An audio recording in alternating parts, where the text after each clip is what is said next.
Hi everybody, Lindsay Pashto from Cornell Cooperative Extension's Harvest Near team.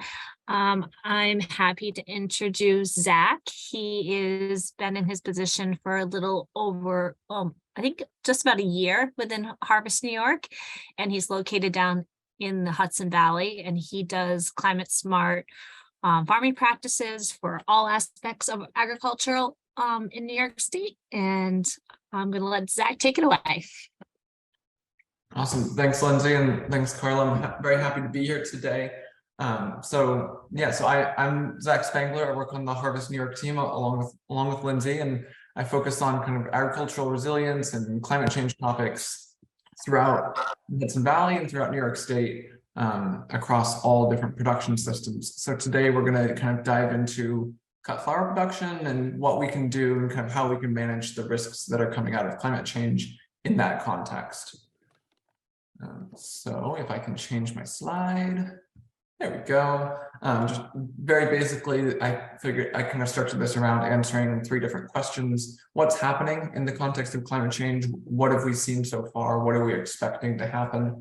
And then what can we do about that? So we know what's going to happen, but really the question is, how can we manage that risk? And then moving into just a little bit on how can we make those practices a reality? How can we start moving down that path? A couple tips for that. So first, setting the stage, there was a survey run in 2020 by the Slow Flowers Journal, surveyed 216 members on kind of a bunch of different things, but part of it was on kind of their experience with climate change. And so in that survey, they found that kind of across the US, 40% of cut flower growers are already adapting to climate change, and 54% of them incorporate climate change messaging or activities into their marketing. And what kinds of climate change are they dealing with? Well, mainly weather irregularities, which is a very broad category, but also abnormally warm springs and abnormally cold springs on both sides about equally. Early frosts in the fall, and damage from disasters, which can include, wildfires out west, hail events, hurricanes, tornadoes, things like that are all intensifying. So I think I wanted to start with that just to kind of demonstrate that yes, this is a real issue. This is something that people in this area are already dealing with. We're aware that it's happening, and we're also aware of the marketing opportunity as we're dealing with it. Many consumers are looking for this and seeing that, dealing with this as a positive. So moving into kind of a little bit of the science, I want to start by making sure that we're in agreement on some common terms, mainly because when we talk about risk mitigation, that keyword mitigation means something different when we talk about climate change mitigation. So in the context of risk management, mitigation means addressing that risk, making it less likely to occur or less likely to impact you.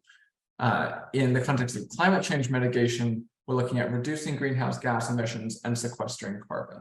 So in the long term, at a systemic global level, that is a risk mitigation measure, but on a kind of local personal sense, it's more about reducing the emissions, sequestering carbon. That's what I mean today when I say mitigation. Resilience then is the ability of, in this case, an agricultural system to experience some sort of hazard. Usually today I'm going to be talking about a climatic hazard, but it can also be an economic hazard or something else like that, and persist while transforming to better withstand those future shocks. Adaptation, I think, is probably the clearest term up here. Altering your practices, kind of adapting to something new, implementing strategies to meet the changes of a challenging climate. So what's happened already so far with climate change? So looking at the period between 1901 to 2012, a little bit over a century there. And the data here are pulled from the Climate report that New York State published in 2014. They're currently working on updating this, so hopefully sometime in 2023 we'll have some updated numbers to this. But looking at kind of using as an example, using it as an example, Region 2 data, so covering Delaware and County as well as the Greater Catskills. are the specific numbers, but kind of the trends are largely the same across New York State. There's been increasing precipitation, so about an extra third of an inch increase per decade. So overall 3 inches of increase over that century period. There's been increasing variability in the weather, and I think a lot of us have been feeling that being in this area. 55% total annual increase in heavy precipitation. And that's looking at the period between 1958 and 2016. So shorter period, still a really strong increase in intense precipitation events. And then the average temperature is increasing, right? We don't frequently say global warming anymore, but that was kind of the original terminology around climate change. And it is fairly true in this region that yes, it is a warming trend that we're seeing at about a third of a degree Fahrenheit per decade.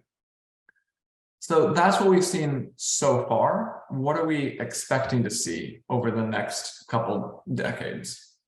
So looking at kind of temperature data, we're expecting to see, gradual increases in mean annual temperature, but mean annual temperature isn't a super meaningful metric.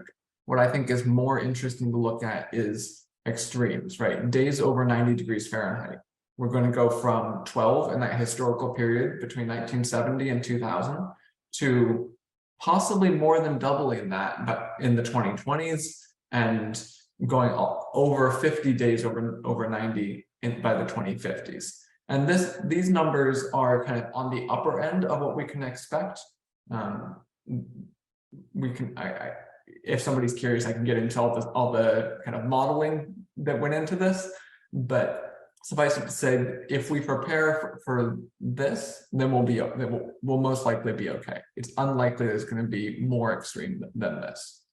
We're also expecting to have more heat waves, so periods of prolonged high temperatures, and those heat waves are going to get longer as well. So we're definitely dealing with more heat. And I think we felt that this summer, and we felt that in summers past as well. So looking at snow and cold temperatures, there's going to be far fewer days below 32, and the freeze dates, the average freeze dates are going to shift. So we're expecting the last spring freeze to come earlier in the year and the first fall freeze to come later in the year. So if you look at the maps, kind of zooming in, you can see darker colors mean a bigger shift. So kind of that Catskill area where it's orange on there, that's really showing that there's going to be a pretty big shift in when that first fall freeze comes. But keep in mind, this is going to be not consistent. It's not like it's an even, each decade it shifts by 2 or 3 days sort of thing. It might be really different from year to year. So preparing for that variability is super important.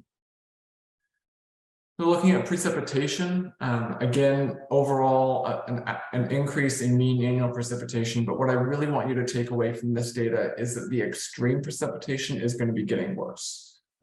So they were able to model days with extreme precipitation, so over 1 inch in a day, over 2 inches in a day, and those are both expected to increase a little bit.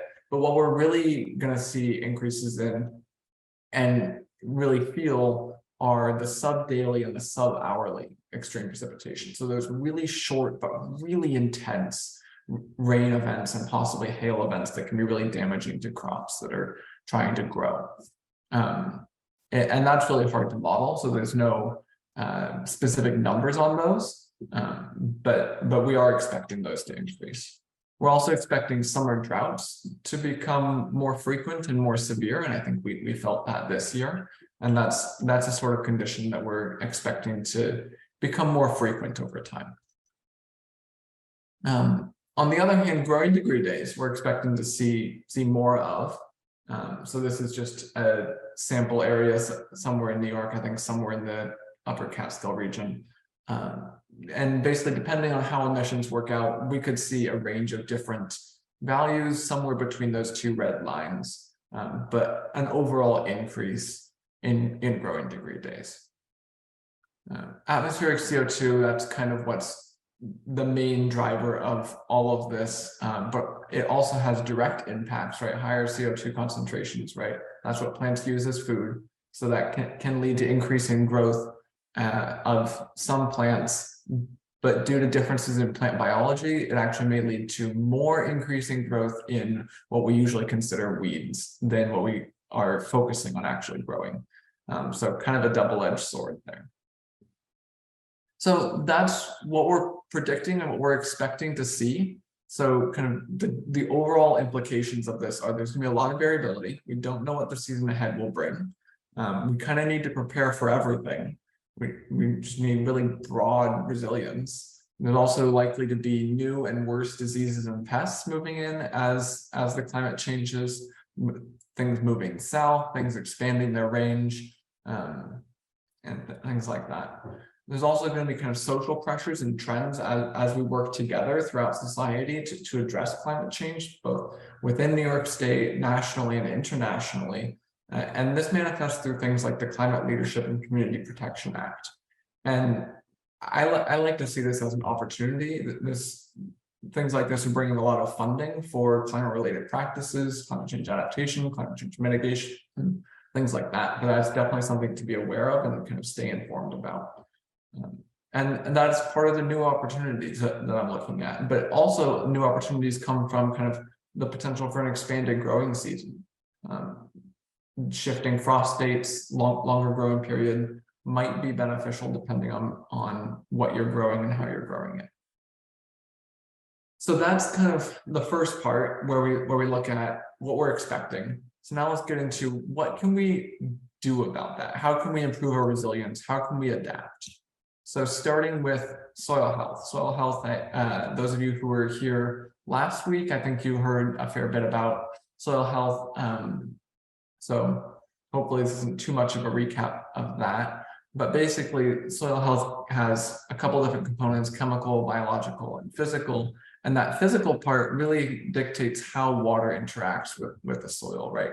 How compacted the soil is, that aggregate stability, that really determines how the soil, how much the water can get through it, right? That infiltration rate. And it also impacts kind of runoff and erosion, right? So if water can get into the soil and really flow into that pore space, it's less likely to flow off and sweep that topsoil along with it.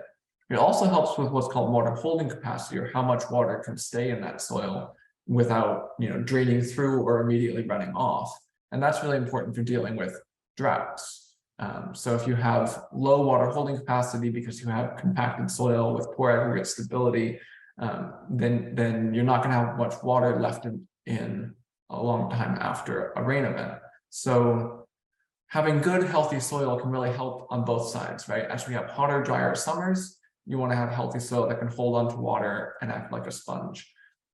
As we have wetter springs and falls, you want to have nice, loose, open soil, good aggregate stability, low compaction that can absorb that water and take it in. So that idea of that organic matter acting as a sponge and that pore space being very important. So how do we achieve good soil health? There's kind of four key principles: maximizing continuous living roots, minimizing disturbance, maximizing biodiversity, and maximizing soil cover. So soil cover can be done through things like mulching and using cover crops, and even reducing tillage to the extent possible. Minimizing disturbance, again, just avoiding driving on fields when it's wet is kind of one of the key ones there, and reducing tillage again. Maximizing continuous living roots, cover crops again are great for this. Using perennial crops, making your crop selections, you have a good mix of those as well. And then also rotating crops and using a sort of relay crops so that you're planting one right after the other are great ways to go about that. Maximizing biodiversity looks the same. Right? You'll see cover crops comes up in, I think, 3 out of these 4 categories. So we're going to dive into that in a bit more detail in a second. But maximizing biodiversity can also look like agroforestry, right? Some plants, some flowers even need, not so much direct sunlight, and can even be damaged by direct sunlight. So having kind of trees and using field edges in kind of a forest farming technique can help achieve that. So that there are opportunities for agroforestry in pretty much every type of agricultural production. Yeah, so like I said, cover crops shows up under maximizing continuous living roots. It shows up under maximizing biodiversity. It shows up under maximizing soil cover. And I would even argue that it could be part of minimizing disturbance, because if you have a good cover crop system, you have less need to be out there disturbing the soil through tillage and through weed control. So what does cover cropping look like? So for one thing, it can help you build that soil organic matter that we were talking about. For another thing, you can use cover crops to as a living mulch, or after they're cut as a mulch, so they protect that living soil community. Depending on what species of cover crops you use, they can help break down some compaction. It can improve that aggregate stability. Legume cover crops can fix nitrogen. They help prevent erosion, and they can help suppress weeds and save you time on weeding. So all great advantages, and really what types of cover crops you use, what species you select, depend on what goals you're trying to achieve, and different conditions on your farm. So there are a couple tools online to help with cover crop selection. One of them you can find at that URL, covercrop.tools/species selector. And I found it very helpful for understanding what good options might be based on the goals that you have.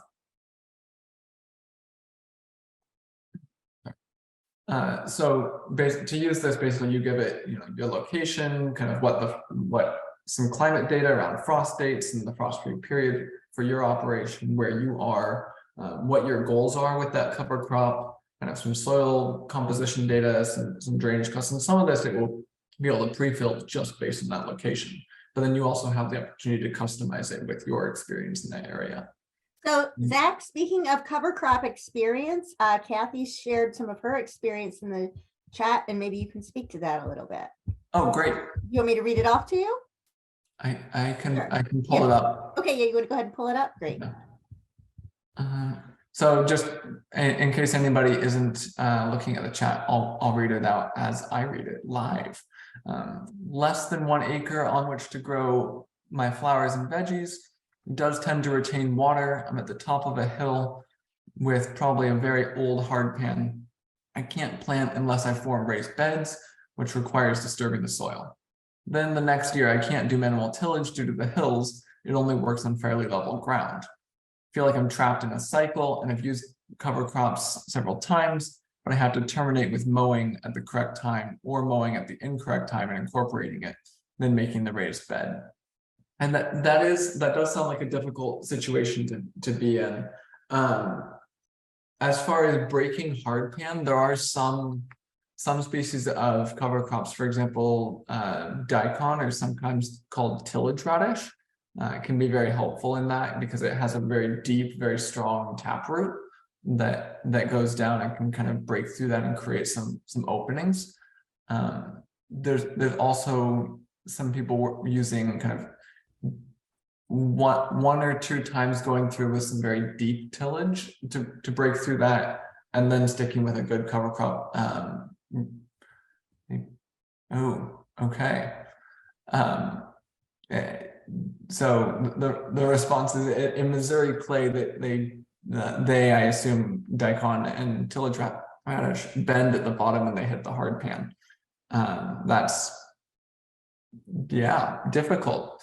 I will think about this some more and think about if I have recommendations on who might have better resources than me on how to deal with that, because that does sound like a vicious cycle.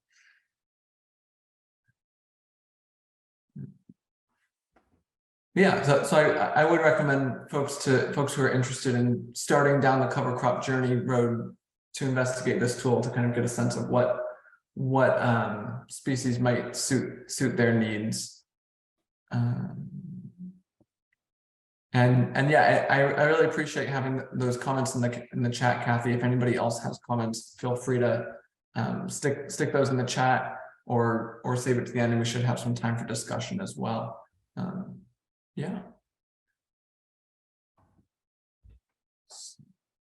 So the next thing I want to talk about, heavy mulch is another technique that folks have used very successfully to kind of retain moisture, build soil organic matter, and suppress weeds, which I think is one of the main uses of mulch.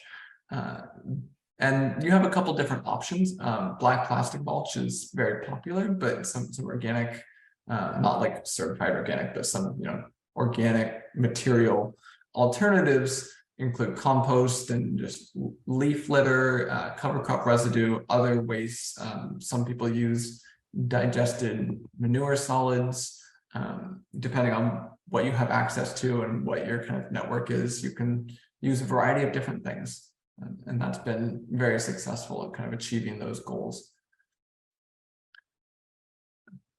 Nutrient management is also pretty key when we talk about kind of climate change mitigation, as well as kind of economic resilience on farms. So when I say nutrient management, right, I'm talking about using fertilizers in a smart way, in a way that really suits your needs and the needs of the plants, most importantly, right? So using the right source of fertilizer so that it's accessible and delivers what's actually needed by the plant. Using the right rate, the right amount of fertilizer is pretty important. If you don't put on too much, you're not going to get the yield that you need or the quality that you need. But if you put on more than the plants need, it's kind of a waste of resources, waste of your money, and it has a strong potential to become an environmental pollutant, or even some fertilizers can release greenhouse gases. Putting them on at the right time kind of has similar impacts, right? If it's not actually accessible, if it's not there when the plant is using it to grow, then it's likely to just get washed off and run out. And putting it in the right place, right? Plants take up fertilizers through the roots. I think we're all familiar with that idea. So fertilizing far away from the roots, broadcast fertilizing like that is less efficient in that sense. So how do we achieve kind of those four aims? Well, soil testing is pretty key. Knowing what's actually in your soil so that you can choose the right source and the right rate of fertilizer is a good way to go about that. And that's pretty similar with this pre-side dress nitrogen testing, right? Nitrogen is so quickly moving around and changing forms that really you have to do that test close to when you're going to apply it to be able to figure out how much nitrogen fertilizer you want to apply. But really being smart about how you apply nitrogen fertilizer can have great advantages for your pocketbook, especially with how much we've seen that price increase recently. And fertigation, or applying water soluble chemical fertilizers through your irrigation system, can also help deliver them in the right place and in the right rate and the right sort, and in a way that's very effective at getting it right to the plant where it's going to be used. Because similarly, we want water to get to the plant where it's needed, when it's needed, and when it will get used. And I think that's a great transition to another topic that I know some of you who were here last week talked about, micro-irrigation.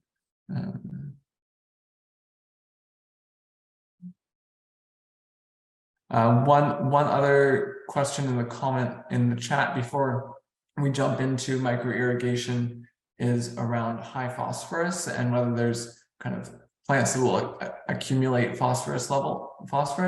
And to my understanding, yes, there are. And I would recommend, I think that's one of the goals that you can select in that species selector. If not, I would encourage you to reach out to your local extension office, your local soil and water conservation district, or me, and we can help you figure out what species would be appropriate for that. Because yeah, that kind of nutrient accumulation can be achieved with cover crops. Anything else in the chat before we move on? Not right now. I appreciate those responses, Karen, as well. Cool. Okay, so micro-irrigation, I know some of you talked about this last week as well, but can be very effective at reducing the amount of water that's needed. I don't know if any of you experienced kind of running out of water last year or this summer, I guess, during that drought that we had in most of New York. But I think that's something that's on people's minds more and more. And can be very critical. You know, some wells have gone dry throughout the state, and some wells have just gotten very low, and surface water has also become a little scarcer. So I think it's becoming more of a top of mind possibility that just conserving that irrigation water can be very important. Like I was just talking about in the nutrient management section, it also allows fertigation, which can be very effective at delivering fertilizer in a way that's cost and environmentally effective. You can also further reduce greenhouse gas emissions through switching to using an electric pump rather than a diesel pump in these sorts of systems. And that really is a scalable solution. I've heard of projects where this sort of system, a micro-irrigation system with an electric pump, have been applied on several hundred acres of production land. And really the advantage here comes from being able to precisely target where that water is going and how much is going there, and really reducing the evaporation. So another thing to talk about is energy efficient greenhouse operations. Greenhouses or year-round high tunnels, whatever terminology you want to use, can be very effective tools for season extension, very effective tools for just growing things in general, but they can also leak a lot. So you want to be able to make sure that you're catching air leaks early, reducing those, patching side walls, things like that. You can also plant trees or shrubs as windbreaks around greenhouse areas so that that cold wind isn't coming through and stealing the heat that you've worked hard to generate in there.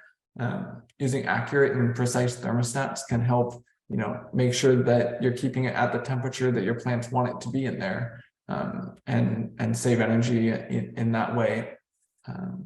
Using high efficiency fans, right, as you're moving air around a greenhouse, or in and out as a ventilation fan, you can selecting that fan size to make sure it's appropriate, and using a high efficiency model can be very effective in reducing the amount of energy and cost that you need to spend on that, and kind of improves your overall economic resilience so that you can absorb other shocks in that way. There's also kind of another slightly more novel idea called a climate battery greenhouse, and that's what you're seeing in that picture on the left.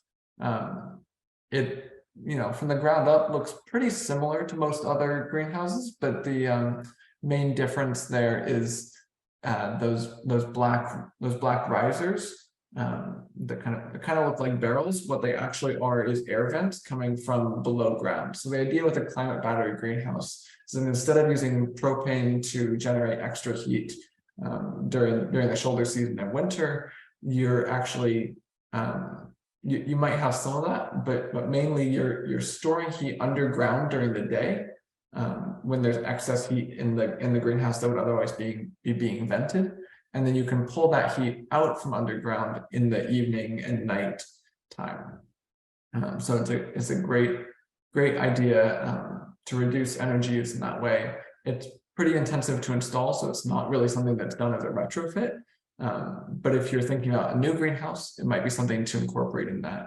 And people who have used these have seen kind of less than 10-year payback periods, as far as, you know, you're reducing your consumption of propane, and so you have that higher capital expenditure up front, but over time you have relative savings.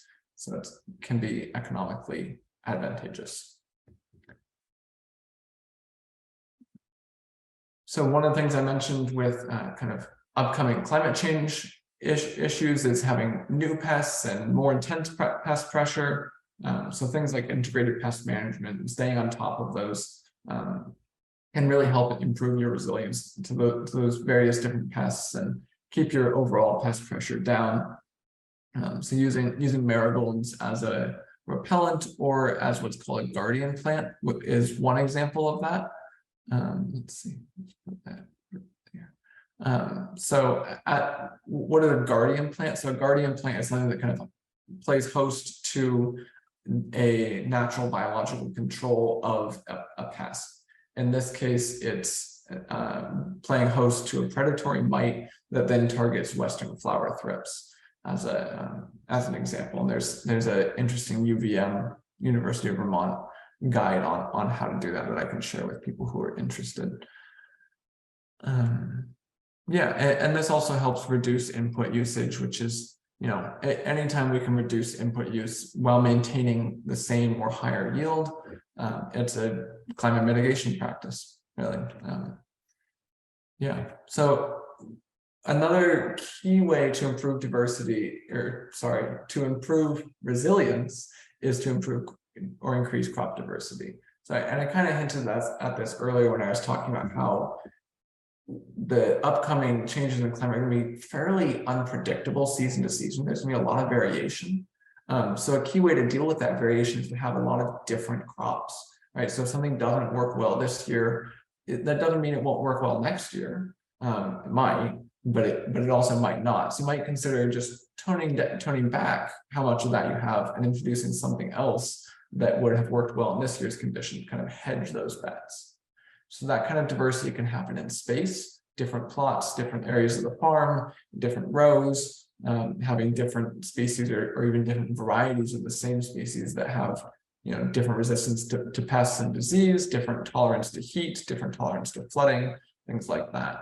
It can also happen through diversity in time. And that means, having good crop rotations so that pests that affect one plant die back over the next 2 to 3 years and before you plant that same thing again.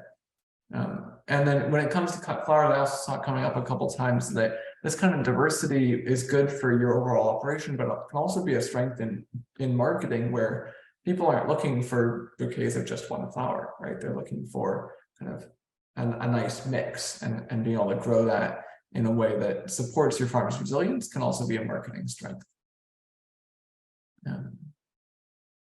So I also talked a lot about kind of extreme storms and extreme precipitation events in kind of as a thing that we're expecting to happen with climate change. And so how do we deal with that? Well, berms and swales, and just making sure that we have good drainage off of the farm, setting up rainwater collections so that covered areas and even surface flow is getting confined and stored, and that can then be used later when there's less rain if you want, but that's also a great way to kind of have somewhere for that water to go so that it quickly flows off of the field. And then when I was talking about soil health, really the key way to go about managing extreme rain events is having good healthy soil that can soak up that water and let it in instead of it all flowing off on the surface. Windbreaks can also be helpful in dealing with extreme storms, right? Often extreme storms come with extreme wind that can be physically damaging to plants. So planting windbreaks throughout the field can help break up that flow, reduces topsoil erosion from wind as well, but can also protect the plants. Another key thing in just building resilience in general, and especially around climate change, is kind of knowing your economics, right? As we have intense heat events and other pressures increasing from climate change, knowing what crops might not survive and what crops you expect to survive and where your biggest potential earnings might be can help you make tough choices in the middle of a tough growing season, right? And I think this drought last summer was a really good example of that, with kind of farmers across the state having to make tough choices around what sections of my field aren't getting enough water, and is it possible for me to get water to them? Do I have that irrigation infrastructure? And if I do, does that mean that I'm neglecting other parts of the field? Is it better just to kind of accept that area is not going to produce this year and be able to focus my resources, my time, my water, my energy into other areas to make sure that they continue to be profitable? So one quote I saw in something dealing with this topic was, think economically, not emotionally. I think many of us get really invested in the plants that we're growing. We care a lot about their success, but we also need to be economically viable. So I want to highlight, as I kind of get into the next section, kind of one farm that's gone through a lot of this. They were written about in a great article from Johnny Seeds about dealing with resilience in flower farming.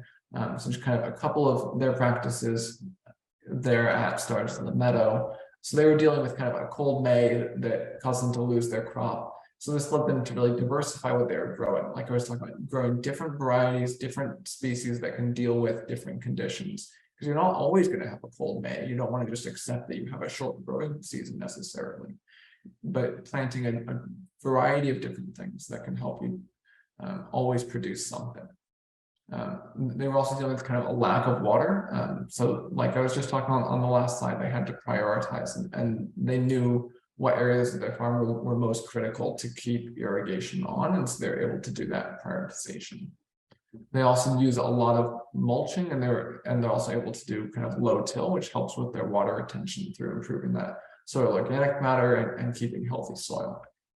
They also realized that they had a high risk crop that frequently failed that they were growing, but they were really passionate about growing it.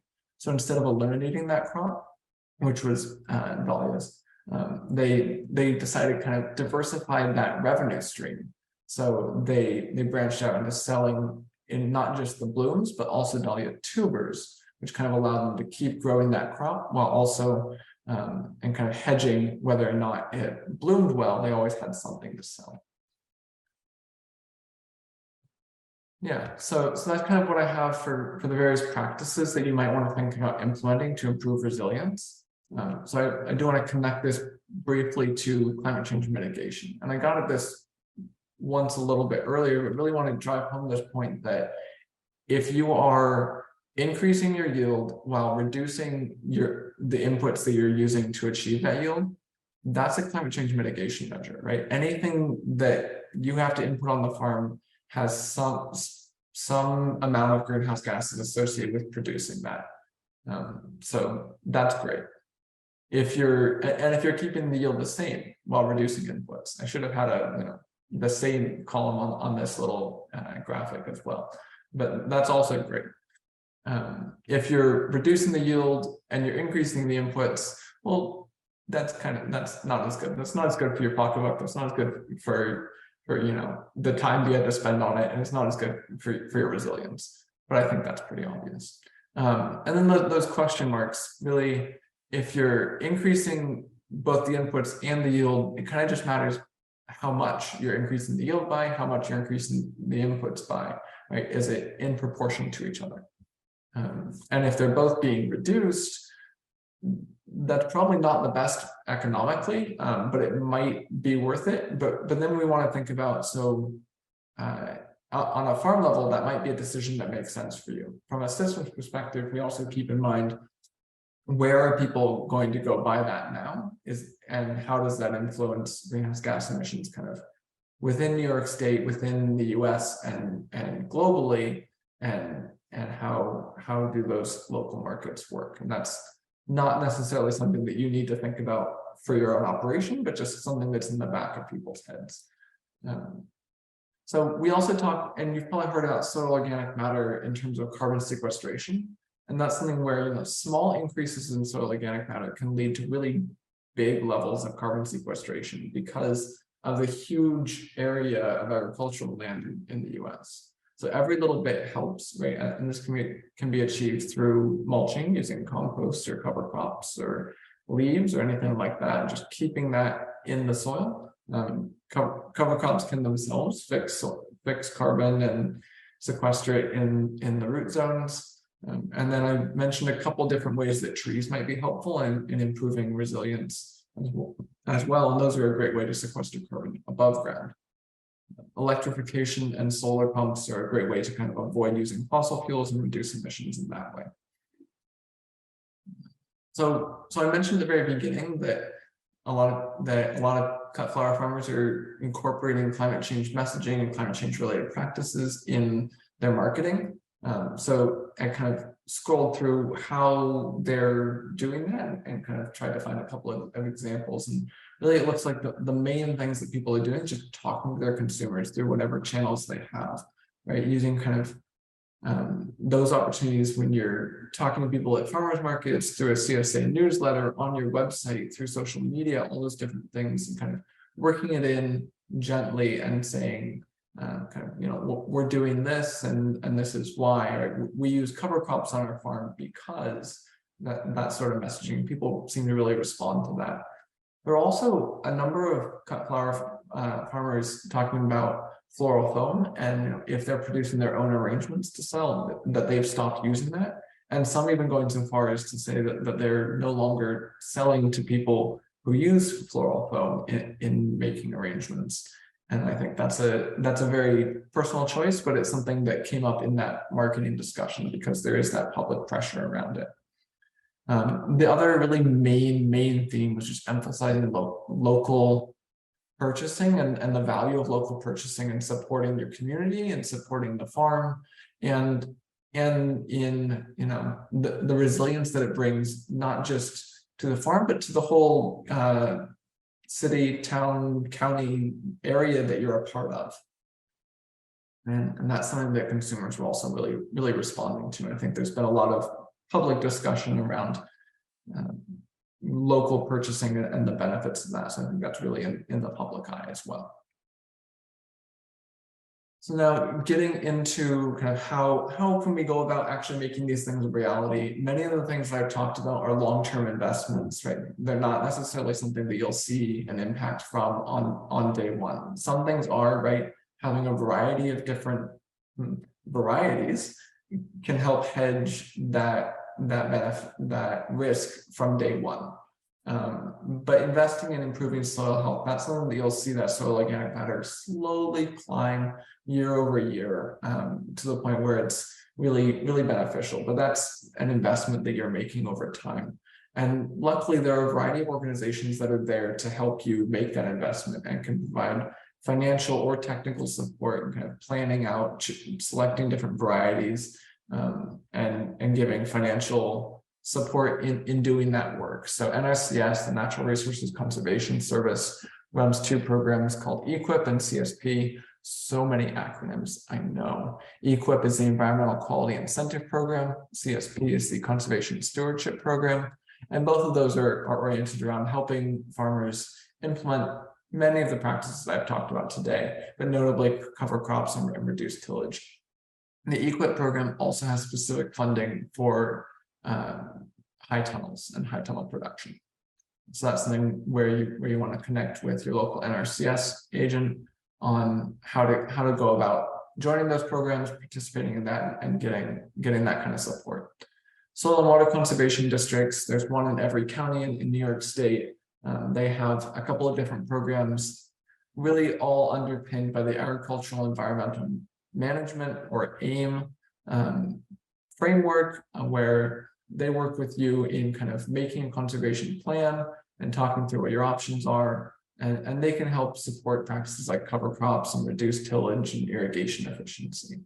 And they also have specific grant programs around climate resilient farming that can support a lot of this work as well. And that's something where you would talk with the conservation district in your county to figure out, to kind of go through that planning process with them.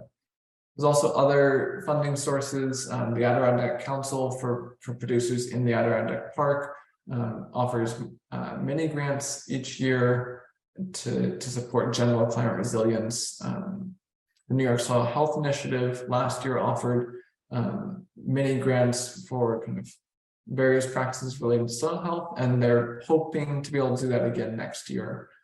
SARE, or Sustainable Agriculture Research and Education, offers grants of up to $30,000 to farmers for on-farm research projects that can help if you have kind of a question that you're looking for the answer, like how will this practice work for this type of operation that you're engaged in, and oriented around kind of novel and new practices in sustainable sense. That's a great opportunity to support that kind of work as well.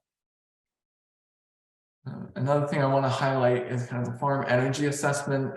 Ag Energy NY is a great place to get started with this, and this is funding offered through NYSERDA that can really somebody can come out to your farm and kind of walk through the agricultural operations as well as kind of the building envelopes and look for opportunities to improve energy efficiency.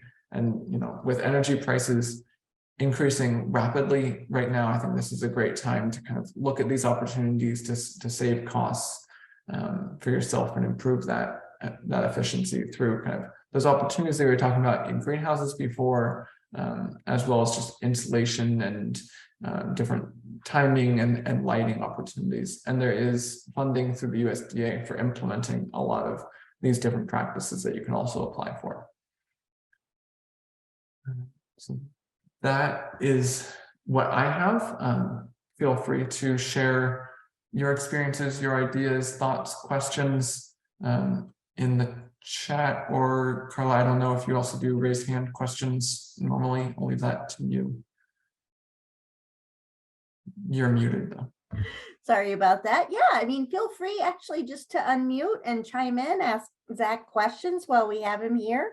And I did want to take a second to mention that Zach will be with us in person at the Catskill Regional Agricultural Conference in Delhi, New York on January 12th. He's going to be our plenary speaker, actually talking about climate smart farming. But we will also have a complete cut flower track that we're excited to announce. And yeah, actually, Jessica just posted the link in the chat box about the how to register for upcoming series. But I'll also, as soon as I have it, put the registration information for the in-person conference there as well. So, Jessica's going to update it. She said that was wrong. But basically, you can go into ccedelaware.org and just go to the horticulture section, and you'll get those links to register for future sessions and also to view previous sessions. So Casey has a question in the chat box for Zach, or actually Kathy. So one thing I am doing in smaller areas, like a couple of 40 by 40s, is the lasagna bed, ready to start our third year for potatoes and strawberries. And that is just going very well. So Mart might start expanding every year, and they have a good source of straw. So it sounds like she's doing really well with kind of resources on hand to get into no-till practices and prep the beds. Yeah, I think not much for me to respond to there, but apart from to say congratulations, that sounds great. I think, yeah. It is all about sourcing that organic material, and it looks so different for everybody, I guess, based on where you live, what's available, whether you're suburban, country. You know, I personally use the leaves that come off my front yard trees to prep my beds every year. But and I've heard of people going around the suburbs and grabbing the bags full of leaves that the village or town will otherwise pick up and then using them for their own, which I think is awesome. But you do have to be careful, actually, and maybe you can speak to this, Zach, as far as like different mulch sources. You need to make sure they haven't been exposed to herbicides or you know, any sort of other contaminants. We've had issues with, for example, horse manure and horse bedding with just the source of the materials. Mm-hmm. Yeah, and I think especially if you're running a certified organic operation, it can be very important to make sure that the materials you're using are coming from the right sources there. I think using composted materials, so I mentioned manure solids as an option. I want to be clear that those are coming from either an anaerobic digester or at the very least a composting facility, so they've been through a treatment, they've been, any pathogens are no longer in there, and that organic material has been further stabilized through that process. So going through some sort of composting before applying things like that can be very helpful. I've also heard about there's a service called Chip Drop where people can connect you with wood chips to use as mulch. One thing with wood chips is they should be aged or composted to make sure that they're not going to suck nutrients out of the soil. Okay, and somebody mentioned sheep wool as mulch. Mm-hmm. I love that idea. Yeah. I don't know much about it yet, but I know that, you know, there always are sheep farmers with wool that's not quality enough for yarn. or other purposes. And it's great to start up conversations and start talking about this. Absolutely. I don't have any specific resources on sheeple, but similarly, I've heard that it works, especially like you mentioned around using it to insulate kind of very temperature sensitive plants over the winter. And plus the fact that it is generally pretty clean and widely available and breaks down really slowly. I mean, those are all the great characteristics of a good mulch. So Jenny's not seeing the link for the in-person conference. I don't have that in there yet.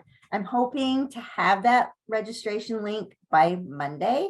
So bear with us and check back. We'll be putting out lots of marketing on this and making sure people have the opportunity to register. But it's going to be a fun time. And in fact, I'm kind of plotting a seed swap at the end of the cut flower track. So yeah, it's going to be really great. Okay, so Amy is implementing wool pellets next season, not for installation, but slow release amendment. Awesome. Well, keep us posted. I'd love to hear how that works out. Okay, and Jessica has a question. She's raised her hand. So Jessica, please feel free to unmute or drop something in the chat. Yeah, I just really didn't feel like typing all this. I wasn't sure how I was going to formulate it. Girl after my own heart.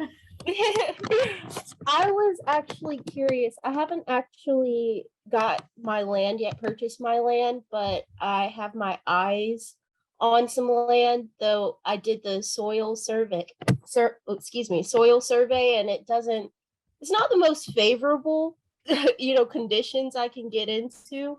So would you say there is, I guess you could say, an average of how long soil, that solid organic matter takes to build up? Would you say it's like maybe 5 or 6 seasons, or there's not really an estimate to gauge that? It depends on what the starting point is and other management practices you're using over that period. So as far as how much you're tilling, and how much organic material you're adding, right? If you're adding several tons of compost, that's different than if you're adding, just a little bit of cover crop residue.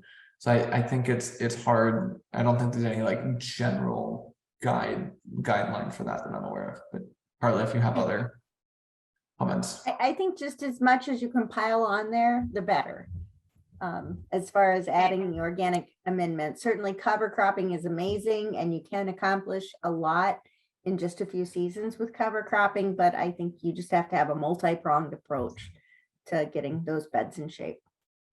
Yeah, because fortunately I have a larger acreage to work with. So I'm thinking with all this, biodiversity talk and soil health talk, I'll just sort of transition slowly from each acre to each acre each season. Hopefully the cover crops will improve something, because I will say that land isn't super favorable to grow in, but it is land that is going to be discounted because it's a family friend. So I'm going to get what I get and not throw a fit, I guess. Well, another thing to consider too, and I don't know as much about this as I should, but there are plants that are like bioaccumulators or that can draw a lot of good stuff out of the soil, like comfrey.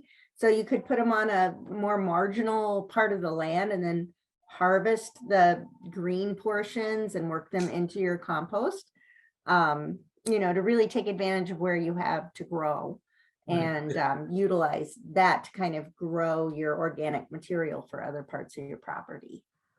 Yeah, and that's something that somebody else was asking about, high phosphorus levels, and kind of it's the opposite side of that, right? If you have high phosphorus, you can choose a plant that will accumulate that phosphorus, then cut it off and take it away from the field. In your case, you might want to accumulate nutrients in the biomass and take it to the field that you're going to use. Two sides of the same coin.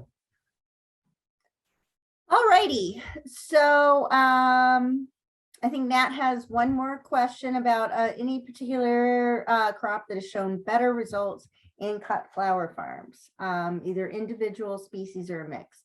That's an amazing question. I think that's maybe something Linda can cover.